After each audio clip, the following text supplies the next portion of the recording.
Hey guys, my name is Tyler. I'm your Texas intern, and I'm going to be walking you through a few steps on how to plant a basic succulent and how to take care of that succulent. All right, so before me, I have some of like the ones that I've done before. This is like a full terrarium. It has like moss and all kinds of other things in it. Then I have some smaller ones like this one here. It's in a little clear cat one, has a little American flag. So succulents are a lot of fun. So you can kind of like play around with shapes and make them. You can blend all different kinds of succulents together. You can put them in funky little jars like this one here.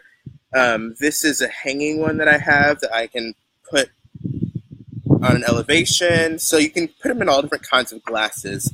We recently were vacationing and picked up this. It's an old creamer thing that we're going to plant a succulent in later. Today I'm going to walk you through planting a 3 succulent pot. So this is like a little round, like almost like a soup thing. So I like to pick like neutral colors or like things that will pop with green. So sometimes they're funky colors, but they will look really nice with the green. So in this one, I'm going to be putting in this plant. It's kind of funky, kind of bubbly. It's called string of pearls. So you can kind of see it looks like pearls. And then I took from an old one that I planted some snippings, this one here and this one here. They're just small snippings, but a fun thing about succulents is they propagate very, very well. So you can take something as small as the leaves, like these here, and plant them, and they will grow, and you can have another full-size succulent. But I'm going to start from an already pretty mature one. So there's a nice process that anytime you're going to do succulents, you want to put a few rocks in the bottom of the dish that you're going to do because it helps with drainage. So succulents, like all plants, need water, but not too much. So they shouldn't be sitting and saturating too much in the water that they're going to be in. So I've applied a light layer of rocks to the dish here. And then I'm going to take this one and put it in front, kind of like drooping over the side, just because I think it's going to make a nice image. So sometimes if you get out of a pot, you want to kind of wet it down just because it's been sitting in a pot. So you kind of want to moisten up the soil. And then you do what they call tickling the roots. So you don't really want to like pull too much. You kind of want to like tickle around and like let the dirt loosen up. And as it loosens up, you'll see the roots grow. And you want to keep the soil that it came in because it's already used to that soil. Soil choice is actually very important with succulents because you want soil that will drain nicely. So a lot of stores have succulent-specific soil.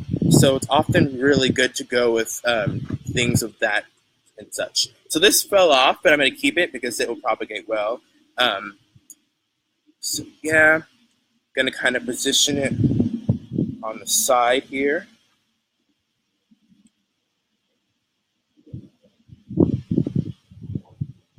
And once they're in, you can kind of play around with them. And I'm going to go ahead and add a little bit of this. In this mason jar, I have some succulent dirt that I purchased just at any like local garden store, or even like Home Depot or Walmart usually carry a good selection of succulent soil.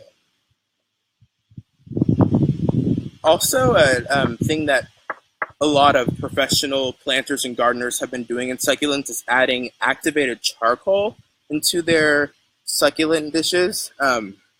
It really helps with drainage as well and has a lot of benefits for the plant.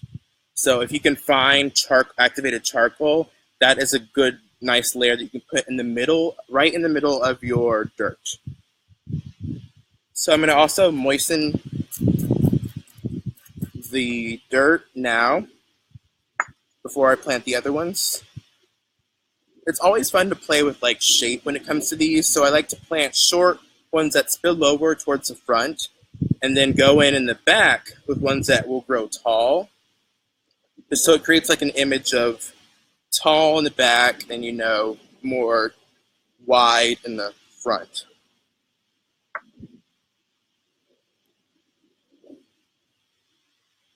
And if you ever like create a succulent pot or something that you you like the ones that are in it, but you don't like the way it looks, you can always take them out, replant them, move them around, put them in a different dish. So it looks kind of bare right now. I just have the spillage right there and then the two taller ones in the back, which will eventually grow. So they're pretty even and flush with the dirt now, but I'm gonna add a little more to top it off. And you want to try to get your dirt directly on top of the roots. You don't want to get it too much on top of the plant.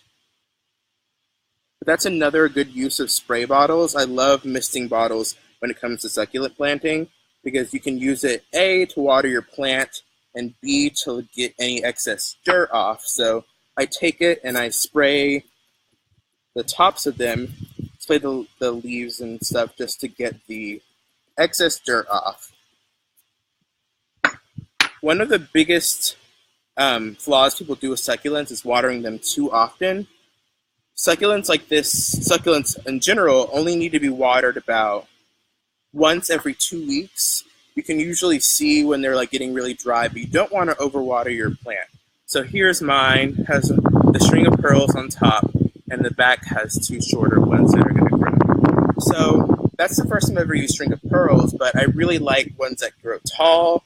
This one here, it looks pretty full, but it's only two, and it has the little beads that I've added, and it has moss and some rocks down at the bottom. I like using circular clear jars so you can really see the layers and like all that comes with planting one. And then you can just do single ones and plant them in small things like this. And you can put them anywhere around your house, preferably somewhere where there's like a lot of sunlight and a lot of exposure to the direct sunlight, because it will help them.